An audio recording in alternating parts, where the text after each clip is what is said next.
to the Daily Report. This is Power and Politics. For the past few days, of course, the country has been aflush with conversations on the fertilizer, the subsidized fertilizer to be very specific. Farmers who have been buying it have been very doubtful of where exactly this fertilizer is coming from, with, of course, allegations of this particular fertilizer being fake or, being contaminated, give or take. Of course, in studio, we already have the Principal Secretary of the State Department of Agriculture, Dr. Kiprono Rono, who will be giving us clarity on that. Dr. Kiprono, welcome to TV47. Thank you. This is the fastest growing channel in the country. We really are happy to have you here. Of course, farmers have a lot of questions on this aspect.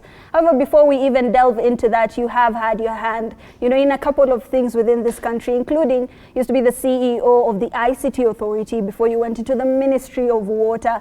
How exactly has your tenure been within the government? Okay, thank you, Hibak.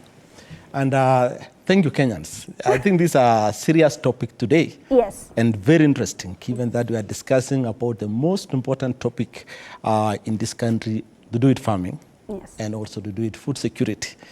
You talk about how I have traversed government. Yes. I've been in government for a long time. I think all my time I've been in government terms of employment. Of course, I started with KPTC long time ago. Then I joined Telecom Kenya. And then I went to AFC. I was in AFC one time. Mm-hmm. And then I went to aviation. I was in aviation industry for quite some time. And then I now came to roads. I was in roads, infrastructure for also some time. Mm-hmm. And then I went to ICT. That is my field, where I also grew until I was the acting CEO of ICT Authority.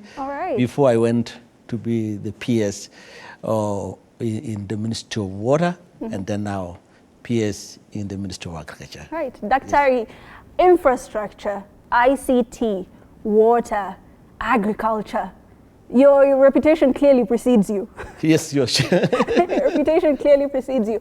And now you are within a state department that is close to the hearts of very many Kenyans. We do produce around 44 million bags of maize. And usually in the world of agriculture, we use that to gauge the food sufficiency within the country. We do say that each Kenyan does, consume about a 90 kilogram bag a year.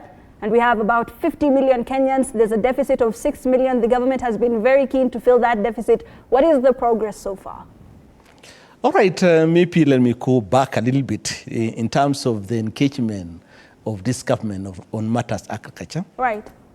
If you go to the agenda for this country, the better agenda, we talk about first is the food security, come first in that agenda. Mm-hmm.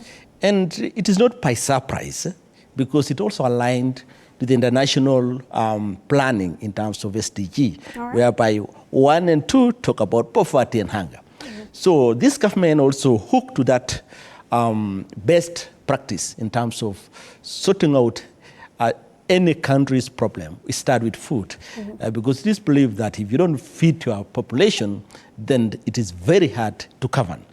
And I think the plan this government has put, especially this administration, on matters to do with food security, is one of those big agenda, because when you talk about agriculture, it is actually the nerves for our economy. Yes. And going back to that plan, in terms of critical success factors and the path to make sure that it is achieved, the government look at each and every component in terms of agriculture and especially on food security, and then identify what must be done. All right. So where we are now, you hear the big topic on fertilizers, yes, and the big topic on seeds, because those are the critical startup to move ahead. But before that, it went back to say, if you have fertilizer and seed, what must you have right?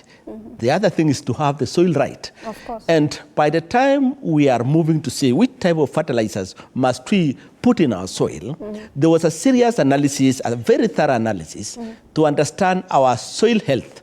And within that space, it was discovered that our soil was not healthy, especially on the regions where they've been really producing a lot to feed the country.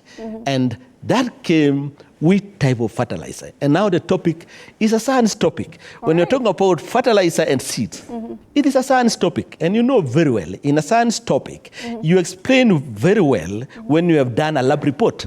Then you are able to explain. Right, Daktari, of course, our backbone is agriculture, and of course when you use or when you are producing the same crop over and over again, now that you've said, of course, it's a science topic, you do deplete the nutrients within the soil, and it is required that you replenish or you revitalize this using fertilizer, and that is where the affordable fertilizer does come in.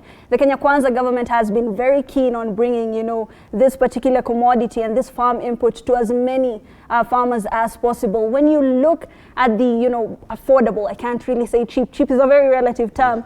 When you look at the affordable fertilizer and, of course, the process that was used to categorize this, the government was using the best fertilizer for the best soil, right?